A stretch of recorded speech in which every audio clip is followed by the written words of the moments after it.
Hi guys, this is an example for calculating the resultant force for a concurrent coplanar system of forces.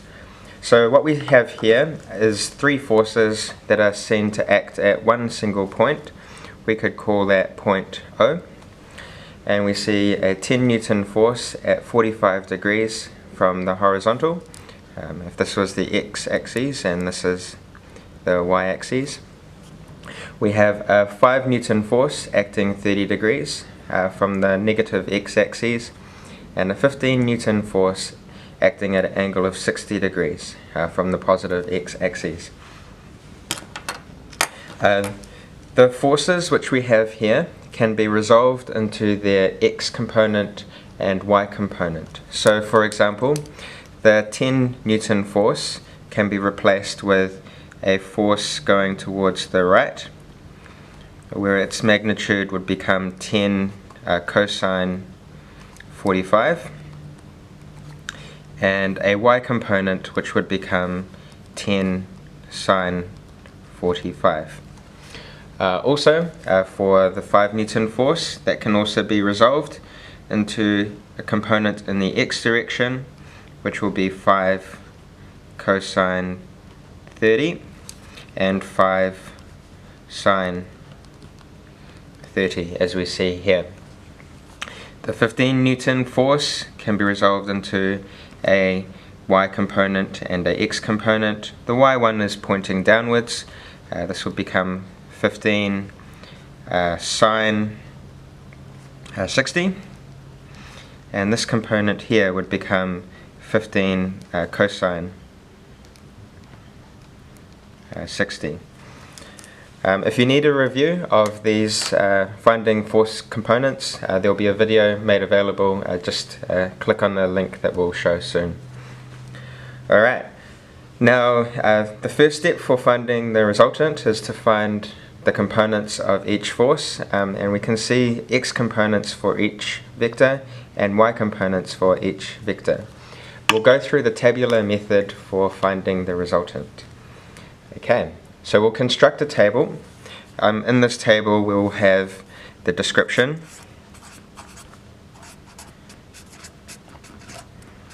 we'll have the x component,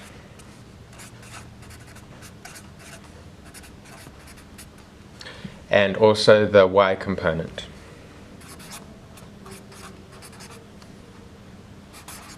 Alright. So the description would be, we have those three forces there, and we'll write them. I'm just going to write them down here. So I'll just move this up. Our first force was a 10 Newton force. It was acting at an angle of 45 degrees as measured from the x-axis. We also have a 5 Newton force, which was acting at an angle of 150 degrees. So if we look here, the angle measurement from here to this point here will be 150 degrees. So here our measure is 150 degrees. Same for our 15 Newton force. So if we look at this again, the measure of angle going from the x-axis all the way around to our vector there will be 360 minus 60, or 300 degrees. So let's write that component down.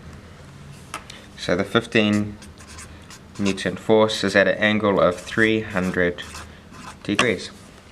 Alright, so we can write down the x component and y component for each force as long as we measure the angle as measured from the x-axis. So here we can write down our x component.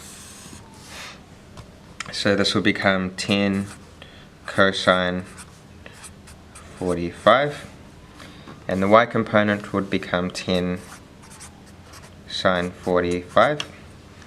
For the 5 Newton force, we have 5 cosine 150 using the angle measured from the x-axis, and we have 5 sine 150.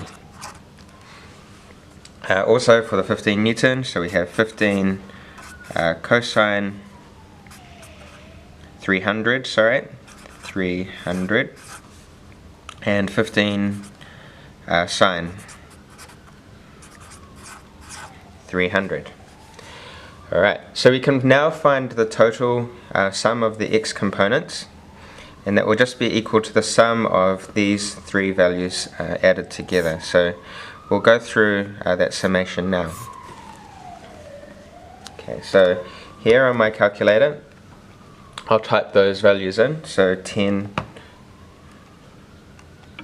times cosine 45 plus 5 times cosine 150 plus 15 times cosine 300. So you should see that there. I'll press the equals button and we get 10.24 as our total x component of our force. The units for this will be newtons. Okay, so next we can do the same thing for the y component of force. So for the y components we have 10 times sine 45 plus 5 times sine 150 plus 15 times sine 300. Press the execute button and here we get minus 3.42 rounded for our value of force. The units being newtons as well. Okay, so now we've got the x component and the y component of our resultant force. This would be the combined effect of those three forces acting on our system. Next step is to now draw a diagram showing these forces. So we'll move to that step now. Okay, so we'll move up. Okay, so we'll indicate the y direction, so this is y, and this is the x direction.